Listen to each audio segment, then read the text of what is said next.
मामला क्या? ये एक समाज की बैठक थी। दिल्ली से आला कमान का ऑर्डर आ गया। ये ब्राह्मण समाज के लोग हैं, एक सहभोज पे बैठे थे। पंकज चौधरी, इनको इतना खराब लगा कि उन्होंने वो तूल बना दिया खुद। कुर्मी और क्षत्रिय समाज की बैठक अभी 1 नवंबर में करके बैठे हैं। तो बॉस बने तो बॉस तो किसी को डांट सकता है। समाज की बैठक अगर कोई कर रहा है तो उनको उससे क्या समस्या है? अनुशासन वो हम ही से शुरू करेंगे क्या सिखाना?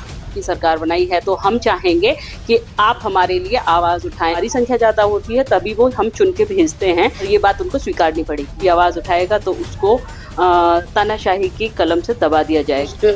उन्होंने किया तो हिम्मत ही तो दिखाई ना। जय सनातन लिखा तो परशुराम जी का नाम लेने में उनको क्या समस्या हो रही है? आखिर बयान क्यों नहीं दे रहे हैं विधायक लोग? अध्यक्ष का चाबुक चला, जब वो पत्र बाहर निकला है तो कहीं ना कहीं वो डर गए हैं। गला सबका सूखता है। यस, सबका गला सूखता है, पर जहाँ सम्मान वहाँ ब्राह्मण। ये है कि ब्राह्मण जो है वो भाजपा का एकदम कैडर वोट बन गया, इसलिए उसके साथ इतनी जाति की जाती है। वफादारी के लिए हमने क्या किसी से वो थोड़ी का पट्टा थोड़ी कर रखा है? हमारे लिए तो सम्मान बड़ी चीज है। ब्राह्मणों की बैठक का मामला ठंडा होने की बजाय और तूल पकड़ता जा रहा है। इसमें समाजवादी पार्टी, कांग्रेस जैसी पार्टियां भी कूद गई हैं और साथ में ही ब्राह्मण विधायकों को ब्राह्मण विधायक अब निशाने पर हैं ब्राह्मण समाज के। ऐसे में जो ब्राह्मण संगठन हैं वो लोग भी ये कह रहे हैं कि ब्राह्मण विधायकों ने बड़ा अच्छा काम किया, हिम्मत वाला काम किया, लेकिन उन्हें फिर से हिम्मत दिखानी चाहिए और एक दोबारा बैठक करनी चाहिए। हमारे साथ बात करने के लिए एक ब्राह्मण नेत्री डॉक्टर ऋचा शर्मा कौशिक जी हैं। हम इनसे जानेंगे इस मामले के बारे में बात करेंगे। अपना परिचय बताइए और फिर बताइए आखिर ये मामला क्या, बैठक क्या इतनी बड़ी हो गई कि तूल पकड़ गया? भाजपा दिल्ली से आला कमान का ऑर्डर आ गया इसमें। जी नमस्कार, मैं डॉक्टर ऋचा शर्मा कौशिक हूँ। अखिल भारतीय ब्राह्मण महासभा मैं महिला प्रदेश अध्यक्ष हूँ। अब हम बात करते हैं इस मीटिंग के बारे में। ये जो 52 हमारे ब्राह्मण विधायकों ने एक मीटिंग की और वो उतना बड़ा तूल का मुद्दा बना, जबकि ये एक समाज की बैठक थी और इस समाज की बैठक में केवल हमारे जो ब्राह्मण समाज के लोग हैं एक सहभोज पे बैठे थे। उस सहभोज में सब अपने सुख दुख की बातें भी करते हैं, अपनी कुछ राजनीतिक बातें भी करते हैं और भोज में सभी व्यक्तिगत पार्टी भी कहा गया है। जो हमारे विधायक हैं उन्होंने कहा कि व्यक्तिगत है, लेकिन ये इतना बड़ा मुद्दा इसलिए बना क्योंकि हम जो भाजपा के नवनिर्वाचित प्रदेश अध्यक्ष पंकज चौधरी, इनको इतना खराब लगा उस पार्टी से कि उन्होंने वो तूल बना दिया खुद। ये अपने ही पैरों पे कुल्हाड़ी मार लिए। समाज की बैठक है, आपको क्या समस्या? आप भी तो खुद अपना कुर्मी और क्षत्रिय समाज की बैठक अभी 1 नवंबर में करके बैठे हैं, तब तो आपने नहीं कहा। अभी इनको आप पत्र थमा रहे हैं तो गलत ही है ये तो। वो तो बॉस बने तो बॉस तो किसी को डांट सकता है और चेतावनी दे सकता है। इसमें आप लोगों को दिक्कत किस बात की है? भाजपा के टिकट पे विधायक बने हैं, ऐसा तो है नहीं कि सिर्फ ब्राह्मण समाज ने वोट, पहले टिकट मिला उसके बाद सबने वोट दे दिया, विधायक बन गए। कौन? पंकज जी? विधायक लोग ना। हाँ, तो समाज जो क्या गलत किया गया?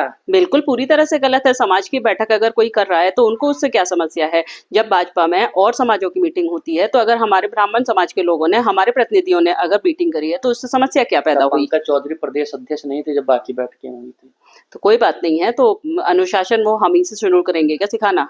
हो सकता है सोचा गया हो आला कमान द्वारा कि ये जो परिपाटी शुरू करनी चाहिए, ब्राह्मण बुद्धिमान होता है, वो समझ जाता है चलो पार्टी की जरूरत है कर लेते हैं, और बाकी जातियां जो होती हैं बुद्धिमान इतनी होती नहीं है, तो इतना तो आप लोगों को करना चाहिए, बुद्धिमान जाति है। 90% वोट हमसे पाते हैं और हम ही से क्या कहते हैं ये अपेक्षा रखते हैं सहयोग की। ये एक हाथ ले की बात होती है। जनप्रतिनिधि हैं आप और आप, हमने आपकी सरकार बनाई है तो हम चाहेंगे कि आप हमारे लिए आवाज उठाएं। और अगर हमारे प्रतिनिधि, हमारे जो विधायक हैं वो आवाज उठा भी रहे हैं तो इनको क्या समस्या है? हमारी आवाज कौन उठाएगा? जब वो वोट पाने के लिए आते हैं तो अगर वो ब्राह्मण हैं और जिस कॉन्स्टिट्यूएंसी से लड़ रहे हैं तो ये भी एक सार्वजनिक सत्य है कि ब्राह्मण जनता उनको वोट देती है और भी लोग देते हैं, लेकिन जब तक हमारी संख्या ज्यादा होती है तभी वो हम चुन के भेजते हैं।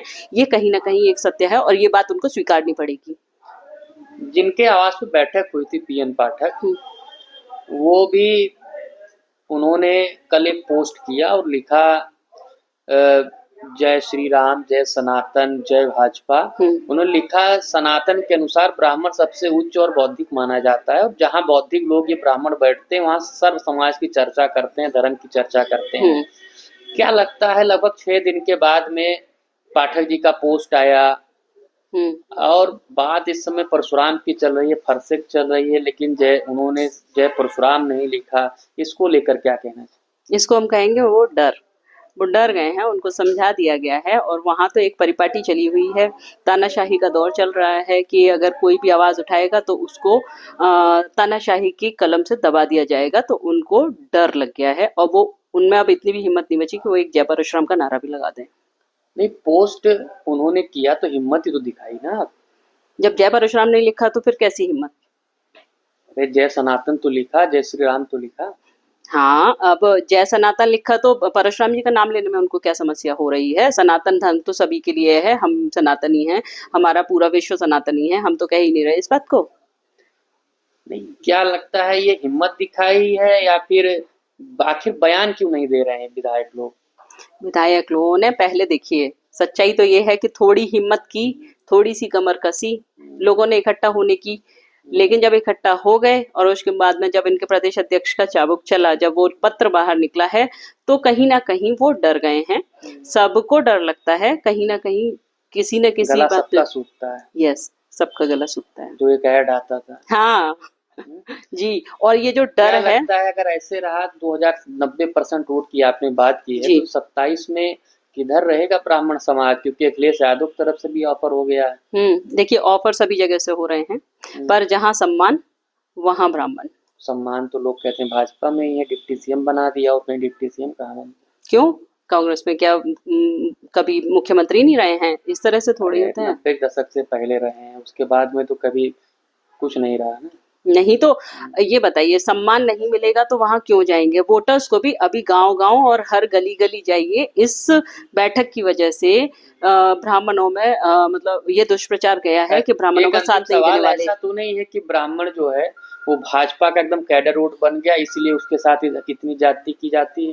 नहीं, ऐसा नहीं है, ऐसा नहीं है कि कैडर वोट है। हम एक समझदार और प्रबुद्ध वर्ग के लोग हैं और सबको पता है कि हमको किधर जाना है और आगे भी अगर सम्मान रहेगा यानी तो ब्राह्मण वही भाजपा वफादार नहीं है क्या? यानी ब्राह्मण समाज जो है भाजपा की वफादार नहीं है? वफादारी के लिए हमने क्या किसी से वो थोड़ी का पट्टा थोड़ी कर रखा है। हमारे लिए तो सम्मान बड़ी चीज है और जहाँ सम्मान होगा हम वहां जाएंगे।